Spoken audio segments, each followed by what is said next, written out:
baramwemera baragenda nkagira amaseyansi tipo turavugana ushaka kumenya iby'abantu ubyinjira mu kubibabaza siko none ukabibabaza kandi ukababarira imana yawe uko ikora uko imeze kuko baranadukurikirana ku mateleviziyo. Rero ukwezi tugiyemo ni ukwezi kwa Simiyoni, ukwezi tugiyemo ni ukwezi kwa kabiri, ni ukwezi ugiye gushimira intahe Yesu Kristo ku byaha ukore ku buzima bwawe. Wakomere amashyi menshi Imana.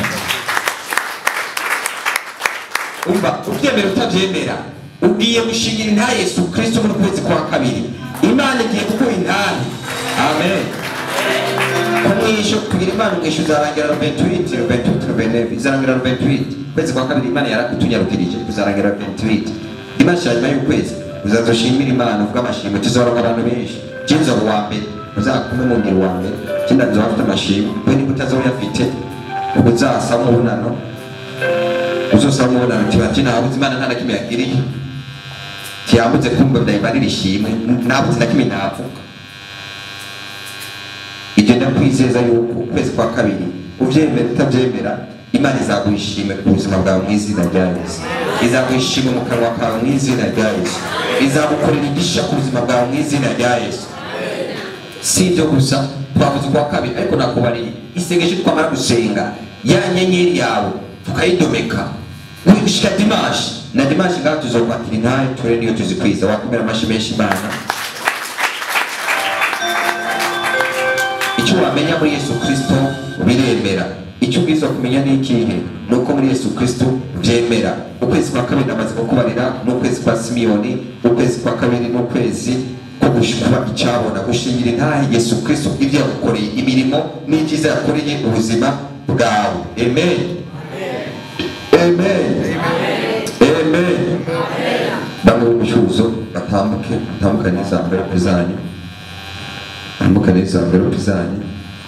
Makarega imbere zane amavuta ku Tanzania amavuta n'ihembe zana amavuta n'ihembe. Umushuzo numva ko ari fondation yewe fondation ikintu gikomeye cyane. Fondation ikintu gikomeye cyane tugiye na Yesu Kristo Nazareti ndaje kuba nabikoze nabo bandi bandika amavelope magarare ngaho y'amatukore y'izina Yesu Kristo wa Nazareti y'amatukore y'izina Yesu Kristo. Namushuzo tubatatu gusa baracandika ku mama ya envelope nawe ugiye bandika envelope bandika amazina yawe n'umushuzo ukuntu ungana uzatanga kuri n'ihembe. So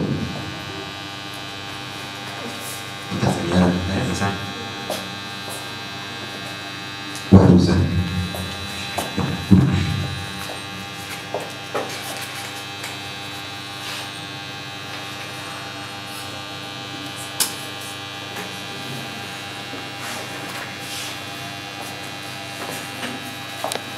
amavuta ihembe buriya bisigura iki mu gihe burayo? Ihembe mu gihe burayo ahanditse twasome Zaburi 92 murongo wa kabiri. Zaburi 92 mu bigwa tugiye gukora Zaburi 92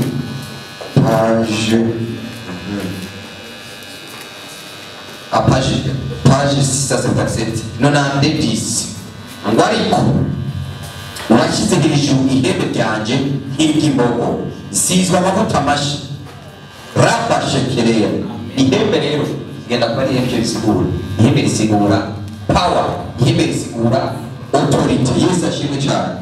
Yesu ashimwe. Amen. Yesu ashimwe. Amen. Ihembe risigura power, ihembe risigura authority.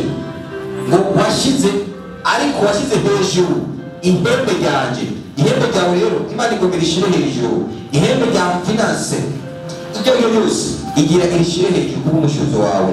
Wamaze kubyumva icyo uzabukoze noneho Imana yavuze ngo n'icyo 100 ariko nanjye izakugiriza icyo zirenze 100 mu izina rya Yesu Kristo wa Nazareti. Izina rya Yesu Kristo wa Nazareti izwe amavuta mashashi. Amen. Aya mavuta nukuvuga ko ijisho ry'Imana ryirondeye abansi banje ngo amatwi yanjye yumviriye uko ingozi z'ibibi zimpagurukiye zibaye. Nukuvuga uzakurwanya azakubitwa hasi kuko amahembe zamuseka, ihembe riraseka. Uzabaza abantu batunze inka, je ntazo natunze, ababa dutunge inka dutunga amafi. So aza kubarira ngo mwinga ngo mureka ngo nikwice, mwinga ngo rica, kumbe bikubabaje. Siko biri muri naze tunga hari nazarira se reka muragure nizo bakweze zibiri mwari naguze twace tuzinyama baraziriye ubwo byakunda yuko nashobora kuzitunga. Data mu izina rya Yesu ndavugiye kuri aya mavuta, ijambo ryawe riravuga mu Migani 3:10 ngo bongeragere mumpe mu mushuzo no mu byanyu byose niho ibigega byanyu bizakuzura bikanegesera, ndetse amato yacu akongera akabamo imitobe, agasesekara imitobe. Ijambo ryawe riravuga ko ushize hejuru ihembe, ushize hejuru power, ushize hejuru ubushobozi, udusize amavuta mashasha, amavuta yo kunesha.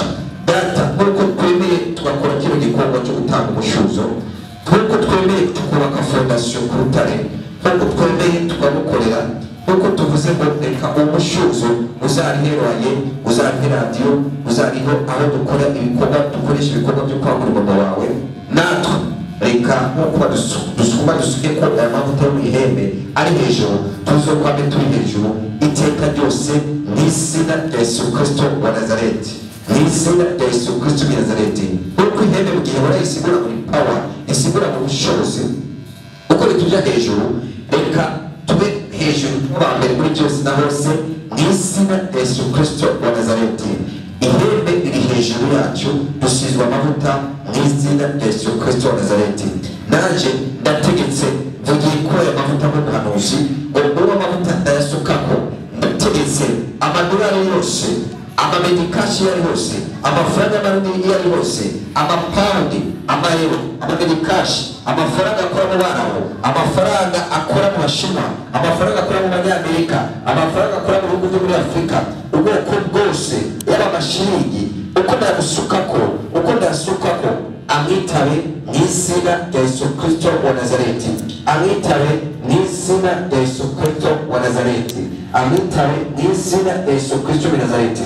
Buri muntu wese yasuze ko amavuta azaba ari hose, abantu bazakizwa, abantu bazaza kuri Yesu Kristo, abantu bazoza mu gakiza, abantu bazoza muri UPC, azahabonere inyungu mu izina rya Yesu Kristo wa Nazareti, azahabonere inyungu mu izina rya Yesu Kristo wa Nazareti, azahabonere iherezo ryiza mu izina rya Yesu Kristo wa Nazareti.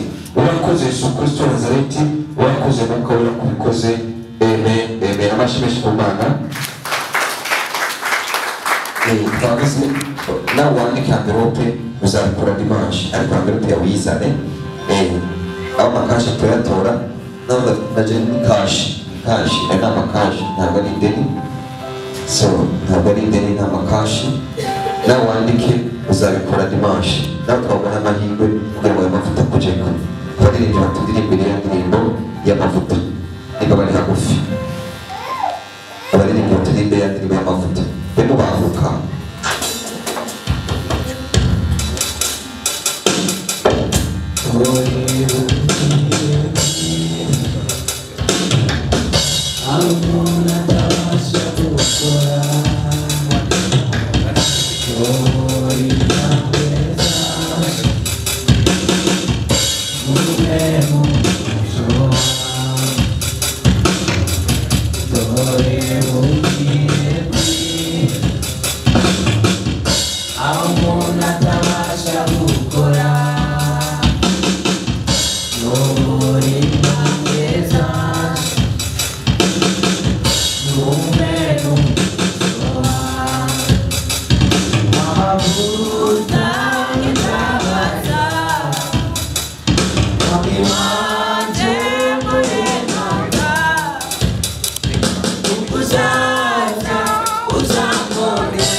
Mami,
Amen.